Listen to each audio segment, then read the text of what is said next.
A healthy relationship with your environment would include the natural environment, the cultural environment, and they often intersect. I think it has to begin with awareness. It has to begin with an acknowledgement that there is complexity there and there is a history there and there are stories connected all the way down through it.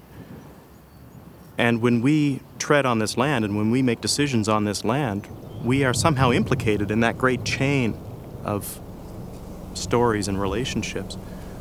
Relationships really are key.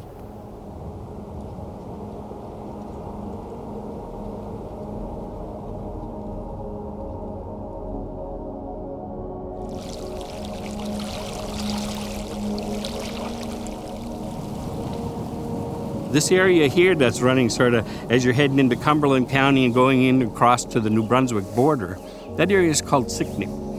And Sicknick in the Mi'kmaq language means marshy area. The waters basically gave us 80% of our sustenance, so it was very, very important to us. The foods, the plants that grow in the area, the materials that we harvest in the form of our crafts. And everything came from nature, everything came from the land. That's why we even say the Mi'kmaq people are Wejiskaliyaktik. It's like we sprouted from this land. One of the things that comes to my mind when I look at a landscape like this is I think of the dyke lands themselves. So we're standing right outside a modern dyke, dyked fields right over here. And this is the tail end of a legacy that was begun by Acadian French farmers.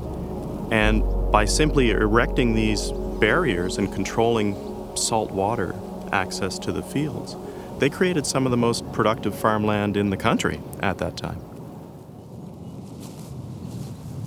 It's a no-brainer. Build a berm to hold back the tide so you can farm here, or try to clear an entire forest in order to farm there.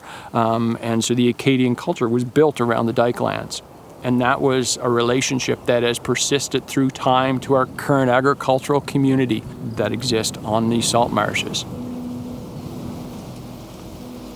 We're on the Webster Farm in Port Williams, Nova Scotia, Belcher Street area, which is about 100 acres that borders on the Cornwallis River.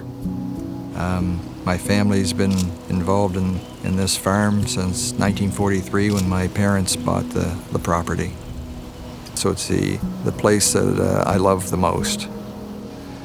Whenever I walk over the land, I think about all these past generations and how much work has gone into preparing the land and making it able to be grown on, you know. The supply management farms that are around, the orchards, the vegetable farms, the valley agriculture is paramount to this area. The challenge now is that these dikes, these engineering works, are fixed pieces of architecture, and they are fixed while the world is changing around them. And so you've got sea level rise. You've got much more intense storm activity. You've got sedimentation in the foreshore. In some places, the foreshore marsh has grown as nearly level with the dike. Now what? We are not going to be able to maintain in place all 241 kilometers of dike within this province. It's not possible with the rate of sea level rise, the rate of erosion. So hard decisions are having to be made.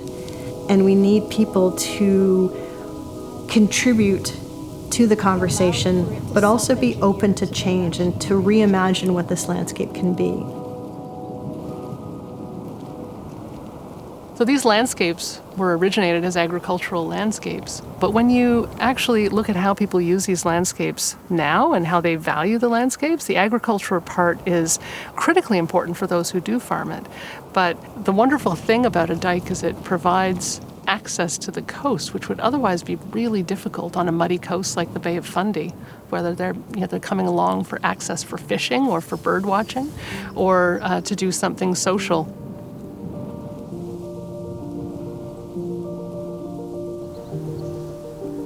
In the Bay of Fundy, over the last 400 years, we've lost over 80% of our tidal wetlands. We need to find a balance between, that agricultural importance of these landscapes, but also of the ecological and the intrinsic value of our marshes. Salt marshes are what are keeping our waters clean. They're the kidneys of our marine environment. They filter out pollutants. They are what feeds us. 95% of our commercially, recreational, and aboriginally important fish species can trace a part of their life cycle back to our salt marshes. From a climate change standpoint, they're our first line of defense. They're what are protecting us from the rising waters. So it's the whole landscape provides a range of different values. The kind of agriculture and Acadian heritage. And then we've got the dyke that provides this vector for service.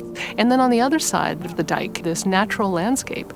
And so whenever we talk about values in decision making, it becomes a question of whose values are listened to at any particular time. And so these are really big challenges. When we look at these landscapes, we look at a variety of different scenarios. We look at a do-nothing approach. So what happens if we don't do anything and we just take the current rates of erosion, we take the current rates of sea level rise, and we're then going to add on a storm, a benchmark storm that has already happened. And then you look at where that landscape is flooded. You then have conversations about, okay, what happens if I were to remove all of those dikes and let all of that land flood? What is going to be impacted both positively and negatively? And then we look at what are some of those interim scenarios. Are there areas where there is a section of the farmland that is underutilized, it's poorly drained, it's not growing anything, and it's negatively impacting the fertile land that has higher agricultural potential? So in that environment, we look at a number of scenarios and say, okay, what if we actually move that dike? It's called managed dike realignment, strategically moving the line of defense backwards to remove the area that is underutilized, that is waterlogged, to allow for an adequate foreshore marsh in front, which then ultimately makes those new dikes that are constructed more resilient. In that environment, you then can look at those trade-offs between the higher, more productive agricultural land that is now protected, and the other has the co-benefits of the natural habitat. One of the big challenges here is that there are individual landowners whose properties are protected by this provincial infrastructure of a dike. And so for that individual person, it's a really difficult decision if they're going to sell their land to the government so that a realignment project can happen. I found it an incredibly hard decision to make. We thought about it for months. The land was compromised in one area because it was too wet, so we really couldn't hay it. And the river was getting so close to the protective dike that the money that we would have had to put in personally to protect it, everything seemed to kind of point to that idea of reclaiming the land back to a salt marsh. It worked for us. There's a lot of pressure on all the dikes, so opening this area lessened the flooding impact in the town of Kentville, for example. It's now a lot of vegetation. You can see it as it's growing. You know, you see a lot of birds and a lot of animals that now travel that land. So it's while it's bittersweet at first, it's kind of hopeful for the future to see what would happen.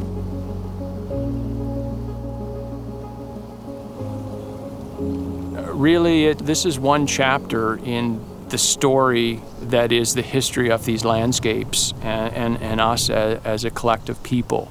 And that story has continued to change and grow and evolve over time, and our relationship and how we manage and how we use and how we benefit from these systems is just part of the current story. And if that's slightly different than what it has been in the past, that's okay. It's going to be different than what it is going to be in the future, and that's okay too.